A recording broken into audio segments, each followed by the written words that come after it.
Veste, nekaj se res korenito spreminja.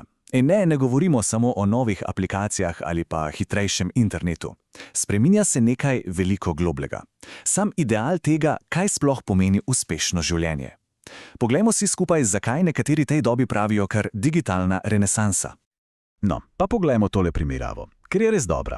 Na eni strani imamo zgodovinsko renesanso. Pomislite na Da Vincija, kjer sta se umetnost in znanost prepletale na neverjetne načine, na drugi strani pa naša doba, digitalna renesansa. Tukaj se združujejo tehnologija, podjetništvo in ustvarjalnost. In ta primerjava, ta je res ključna, da dojamemo, kaj se dogaja danes. Ampak kaj točno sploh je ta digitalna renesansa? Seveda, gre za tehnološke inovacije in globalno povezanost. A tisto ta pravo jedro je drugje. V tem, da se brišejo meje. Meje med delom, ustvarjanjem in preprosto življenjem. Služba ni več tista stvar od 9 do 5. Ne, zdaj je vse prepleteno z vsem ostalim. Torej, smo res priča novi renesansi.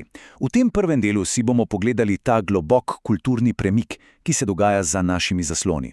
Gre za odmik od klasičnega 8-urnega delavnika proti iskanju nečesa povsem novega. In kaj je v samem jedru tega premika? Popolna sprememba vrednot. Stabilnost in varnost, ki sta bili nekoč na prvem mestu, zdaj zamenjajo svoboda, fleksibilnost in samoizražanje. Ideal ni več hiša z belo ograjo. Ne. Ideal je postala globalna mobilnost, življenje, kjer je vse eno, delo, potovanja in osebna rast. In tole slikovito prikaže tisto glamurozno plat, kaj ne? Pisarna, ni več stavba, je v žepu. Dom, ni več en kraj, ampak cel svet. Danes vila na Baliju, jutri penthouse v Dubaju, vmes pa let v poslovnem razredu. Dobro, ampak kdo so ljudje, ki živijo to življenje? Kdo so akterji te nove dobe? Pa spoznajmo prvega. To je sodobni polimat. In ne, to ni majster samo ene veščine, ampak majster mnogih digitalnih disciplin. In tukaj postane res zanimivo. V čem je razlika med njim in tistim zgodovinskim polimatom? No, renesančni mojstri so se osredotočali na umetnost in znanost. Današnji pa, ti združujejo nekaj čisto drugega. Tehnologijo, posel in, to je ključno, močno osebno znamčenje oziroma branding. Pa poglejmo konkretne primere, da bo bolj jasno. To ni več ena kariera za celo življenje, govorimo o portfoliju veščin. Recimo, si programer in hkrati digitalni umetnik, ki dela NFT-je, ali pa marketingaš, ki vlaga v kripto, celo psiholog, ki svoje znanje uporabi za strategije na družbenih omrežjih. In ravno te kombinacije, te so tisto, kar ustvarja neverjetno vrednost. Ok, ampak kako je to sploh mogoče? Kako nekdo postane vse to? Odgovor je pravzaprav preprost. Znanje ni več zaklinjeno v predavalnicah. Platforme kot so YouTube, Coursera, celo X, postale so globalne knjižnice. Vsak se lahko nauči česarkoli in postane strokovnjak. Dobro, poleg polimatov imamo še dva arhetipa. In ta dva sta morda celo najbolj prepoznavna simbola tega gibanja.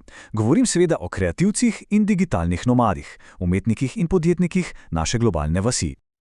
Na prvi pogled sta si mogoče podobna, ampak v resnici sta dve plati istega kovanca.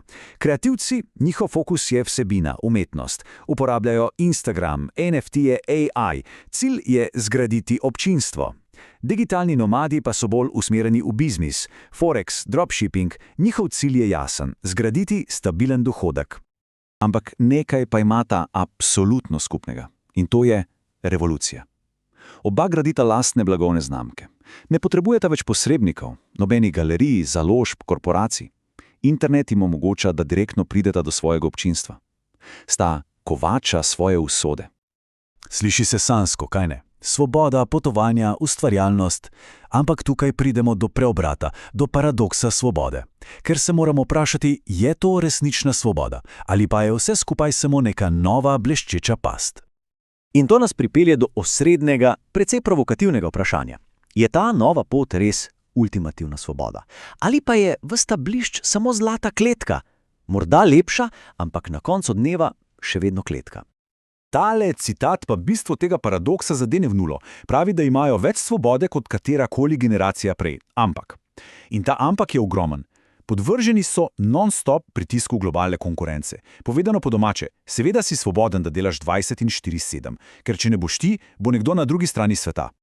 In tukaj vidimo tisti klasični razkorak. Instagram proti realnosti. Na eni strani so sanje, ki jih vidimo na spletu, finančna neodvisnost, vile, potovanja. Na drugi strani pa mlin, realnost, nestabilen prihodek, osamljenost, brutalen pritisk in ja, izgorelost. Torej, kam gremo od tu naprej? Kaj nas čaka? Poglejmo, kakšna bi lahko bila prihodnost te digitalne renesanse. Celotno zadevo lahko vidimo kot evolucijo v 3 korakih. Najprej tehnološka eksplozija. Internet, AI, blockchain, vse to ustvari novo igrišče. Drugič, na tem igrišču se pojavijo novi igralci, polimati, kreativci in nomadi. In tretji korak, morda najpomembnejši. Celotna družba začne postavljati pod vprašaj stare definicije uspeha. In če potegnemo črto, je morda ključno sporočilo precej preprosto, a močno. Svoboda vedno pride z odgovornostjo.